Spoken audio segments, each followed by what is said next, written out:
সম্মানিত উপস্থিতি, আজকের দিন খুবই গুরুত্বপূর্ণ একটা দিন।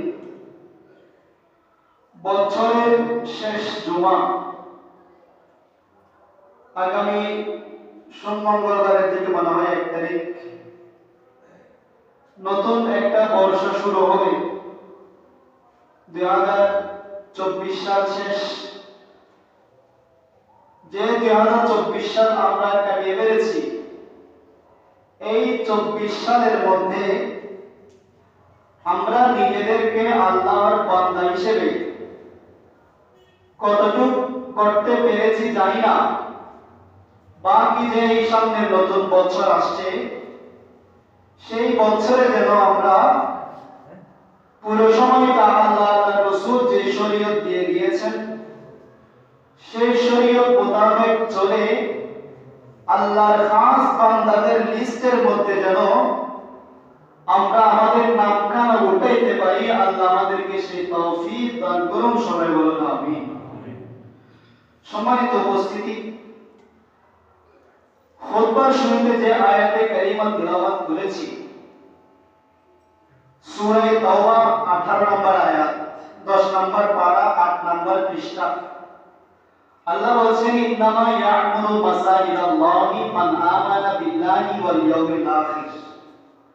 আল্লাহ বলেন, নিশ্চয়ই যারা ইয়া'মুরু মাসাজিদাল্লাহ, আল্লাহর ঘর মসজিদের তামির করবে, আল্লাহর ঘর মসজিদ যারা বানাবে, কারা? মান আমানা বিল্লাহি ওয়াল ইয়াউমিল আখির, আল্লাহর প্রতি এবং আখিরাতের প্রতি ঈমান রেখে যারা আল্লাহর ঘর মসজিদ বানাবে, মসজিদ বানানোর ক্ষেত্রে যারা সহযোগিতা করবে, তাদের অসংখ্য মর্যাদা এই আয়াতের মধ্যে আল্লাহ বর্ণনা দিয়েছেন। সুবহানাল্লাহ।